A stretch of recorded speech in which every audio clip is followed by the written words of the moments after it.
Jerome Powell not lowering interest rates again? Many people say that he's playing politics with the futures of millions. Well, he of is. Americans. We call him Too Late. He's too late. It's his new nickname. It's Too Late Powell. He's terrible, the Federal Reserve Chairman. Not only that, he's building a building. He's at $2.9 billion. It's actually 3.1 if you include other areas that are essentially the same thing. Way over budget, has no idea what he's doing. And I would say he's probably good at that compared to what he does with interest rates. But, you know, we have him there, and it was a mistake. I put him in, and then Biden extended him. And Biden only extended him because he knew I couldn't stand him. And that turned out to be not a good thing for Biden. Although he did lower interest rates just prior to the election, didn't work out too well for them. But he did lower them pretty substantially just prior to the election. No, he's a political hack, not very good. He's not a smart guy, Brian. Welcome to Global Wealth Lab, where we decode the power plays behind the world's money. Today's headline, Jerome Powell. Under fire from Trump, under pressure from Wall Street, and at the center of a $2.5 billion controversy.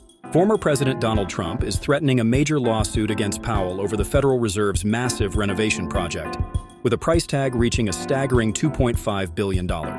Trump has labeled this endeavor as grossly incompetent, even pointing fingers at his own former Treasury Secretary for recommending Powell in the first place. But this controversy isn't solely about construction costs.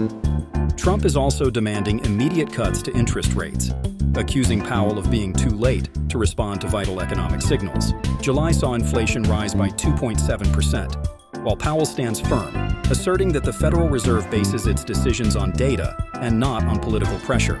The renovation of the Fed's historic buildings, which was originally estimated to cost $1.9 billion, has swelled to the current $2.5 billion, thanks in part to necessary structural fixes, asbestos removal, and tech upgrades. Trump argues that it should have all been possible for no more than $50 million, and he's leveraging the cost overruns to push for Powell's removal from his position. If you're curious about what Powell himself thinks of all this, you can catch his latest press conference available on YouTube. Just search for Jerome Powell Fed July 2025. This controversy isn't just about Powell or Trump. It reflects larger themes of accountability in public spending and the ways that such high-profile decisions ripple through the economy. We at Global Wealth Lab strive to unpack these complex narratives.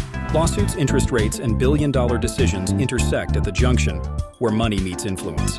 That wraps up today's Power Brief from Global Wealth Lab. Stay tuned, as next we will unravel how all of these movements could ripple through your own financial portfolio.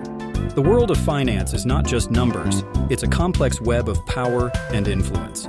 Join us as we explore these narratives further